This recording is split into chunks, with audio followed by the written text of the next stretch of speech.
A martial arts enthusiast has been jailed for life after taking the life of his partner before holding captive a friend he believed to be her lover. Jason Bell, who was 42, attacked Nicole Hurley, who was 37, with at least 2 knives at their home in Primrose Hill, northwest London, in the early hours of the 10th of October 2021. Afterwards, Mr. Bell arrived at a friend's house with a large army-style knife, accused him of sleeping with Miss Hurley, and used the friend's van to drive through a police tape before checking himself into a mental health centre. The Old Bailey judge, Alexia Durran, sentenced Mr. Bell to life imprisonment with a minimum term of 22 years and disqualified him from driving for 36 months upon his release. Miss Hurley had begun her relationship with Mr. Bell when she was a teenager, and it was described by prosecutor Michelle Nelson KC as difficult and volatile and toxic. Mr. Bell, who trained in martial arts at a club, would explode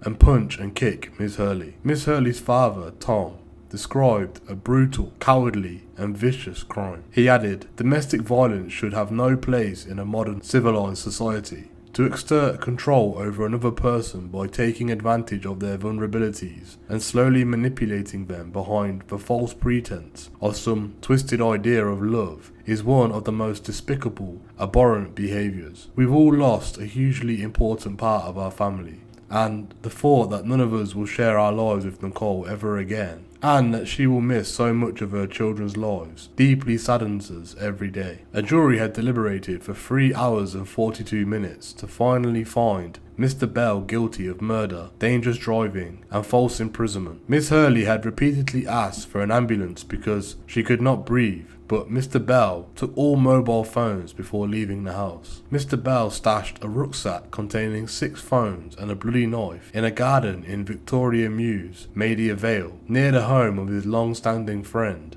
Jeremy Druitt. Mr. Bell then turned up at Mr. Druitt's home wearing a blood-stained dressing gown. He told Mr. Druitt that he had stabbed Miss Hurley and claimed he would hand himself in. He demanded to know if his friend had slept with Miss Hurley, saying if he was not truthful, it was going to end badly, before producing a foot-long knife. Miss Nelson said, "Mr. Druitt pushed the defendant away when he got close and tried to get out of the flat. He was frightened that he was going to be stabbed." Later, Mr. Bell demanded Mr. Druitt hand over the keys to his van, and he drove through police cordon tape, where he was seen by a police officer. Mr. Bell eventually slowed down in traffic, giving Mr. Druitt the opportunity to undo his seatbelt and jump out of the moving vehicle, and then make his way back to the cordon. Rather than handing himself in, Mr. Bell walked into a mental health assessment centre in St. Pancras and asked to be sectioned. Armed police went to arrest Mr. Bell at the centre, where he was tasered before being taken into custody. While in custody, Mr. Bell claimed Miss Hurley had told him she was having a baby and that he was not the father, although jurors were told she was not pregnant at the time of her death. DCI Jim Eastwood said Nicole had been attempting to remove herself from the relationship with Mr. Bell. She had been isolated and controlled due to his paranoia. It was only right that he spends